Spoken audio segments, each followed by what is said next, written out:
bénis Dieu pour vous qui êtes là. Peut-être demain soir, il y en a qui ne seront pas là. Mais je vous invite, faites un effort, vivons ces 3 jours-là ensemble.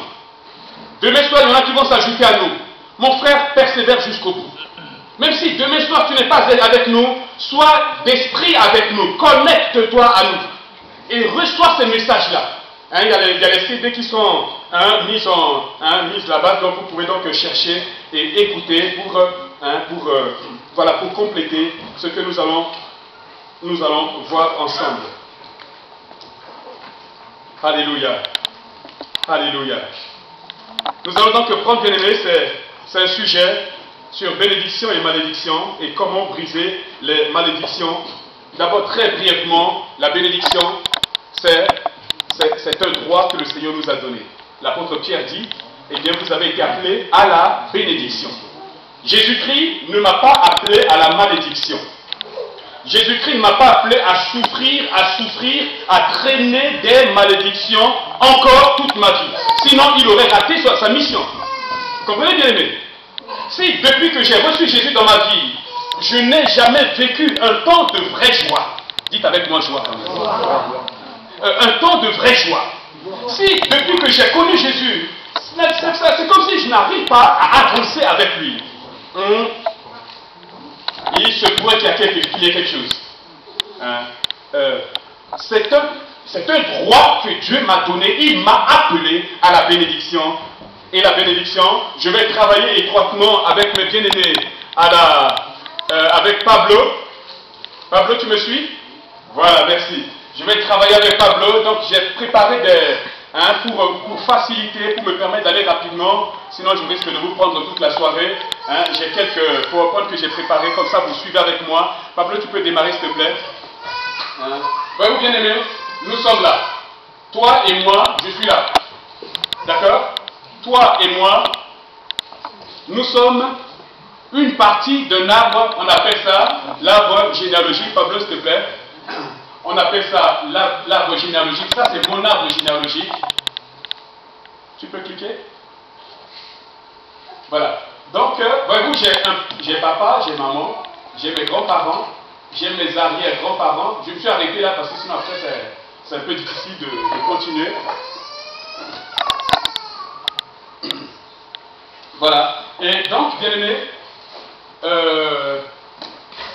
il est coincé. Voilà. Aujourd'hui, mon frère, ma soeur, toi et moi, il y a des choses que je vis, que toi tu vis, qui n'émanent pas directement de toi. J'aimerais te dire ça pour que tu sois quand même, voilà, que tu te tiennes tranquille, délasse-toi. Il y a des choses que tu subis parce que, quelque part depuis là, eh bien, tu as ramassé des choses qui viennent du haut de l'arbre. Et aujourd'hui, tu es là avec des réalités que tu traînes, dont tu souffres, et tu n'arrives pas à avancer.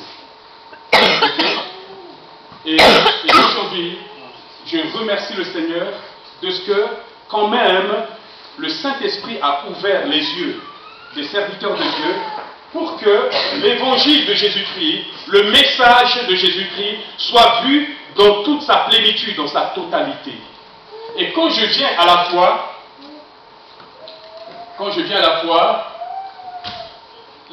je dois recevoir la bénédiction. Je suis appelé à cela. Tu dois recevoir, vivre la bénédiction. La bénédiction, mon frère, ma soeur, si le salut est gratuit, mais la bénédiction de Dieu a des conditions. Vous allez voir partout dans la Bible, Dieu parlera de la bénédiction toujours avec une certaine condition. Si tu obéis, etc. La bénédiction est liée à l'écoute de la voix de Dieu, c'est-à-dire l'obéissance à la voix de Dieu. Si j'écoute et si j'obéis, je vais prospérer dans la faveur de Dieu. Est-ce que tu peux garder ces choses au fond de toi? Et il y a un prix à payer. Je ne vais pas m'étendre parce qu'on aura beaucoup de choses à dire. Mais également, à cause de l'arbre que vous avez vu, de mes ancêtres, il y a des choses que je traîne depuis leur vie et des malédictions m'ont atteint. La malédiction, c'est quoi? La malédiction, eh bien, c'est simplement le contraire de la bénédiction. C'est la conséquence de la désobéissance. Si je vis dans la désobéissance, j'écoute et je n'obéis pas, j'écoute et je n'obéis pas, je ne peux pas prospérer dans la faveur de Dieu. Je ne peux pas prospérer. Et il m'a fallu, bien aimé, ce que je partage avec vous, il a fallu dès le départ de ma vie chrétienne prendre certaines résolutions.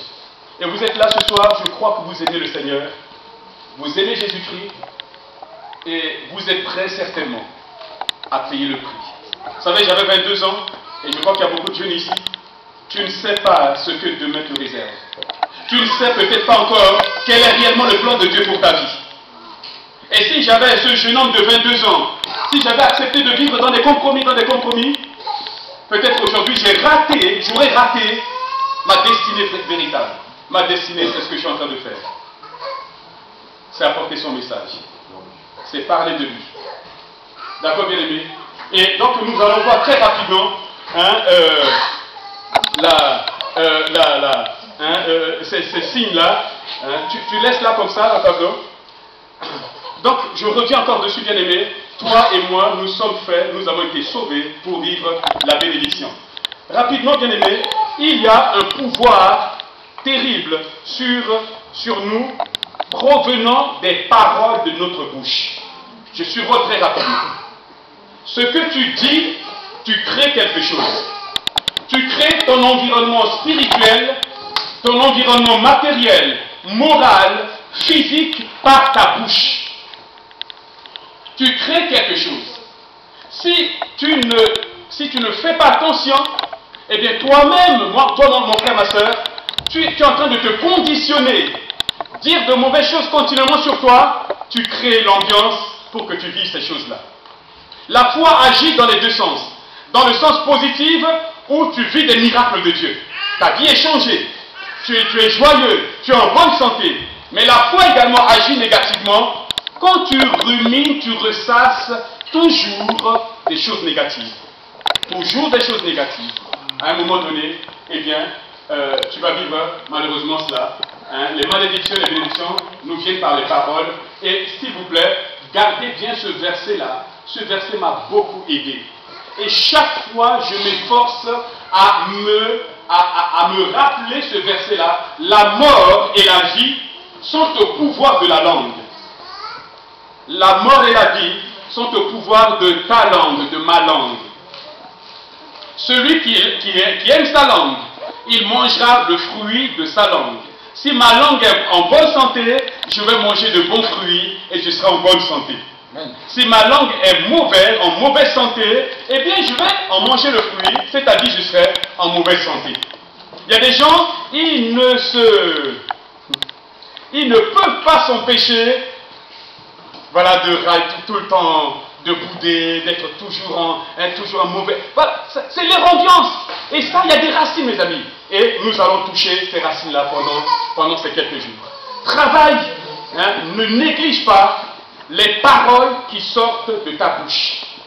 Et il y a des paroles aujourd'hui, mes frères et mes sœurs, que nous avons entendues dans notre enfance, qui ont façonné l'homme ou la femme d'aujourd'hui. S'il vous plaît. J'ai traîné des complexes physiques sur ma vie pendant toute ma jeunesse, jusqu'à mon salut, pendant 22 ans. Simplement par les paroles que j'entendais. Ça créait une malédiction. J'étais comme coincé et je traînais des complexes. C'est Jésus qui m'a libéré de tout ça. Et aujourd'hui, quel est le fruit de ta langue? Ce que je dis influence considérablement ma vie sur cette terre. Ma réussite comme mon échec dépendent de ma bouche. Alors, bien aimés frères et sœurs, ça c'est seulement des rappels pour nous permettre d'aller plus loin. Travaille s'il te plaît, travaille ta langue. Des mauvaises paroles, des paroles négatives dites continuellement, tu sais ce que ça fait? Ça crée une auto-malédiction sur ta vie. Il y a des paroles, mes amis, il y a des mots, je ne voudrais plus jamais les prononcer. Concernant ma vie, concernant ma famille, mes enfants, ma femme, je ne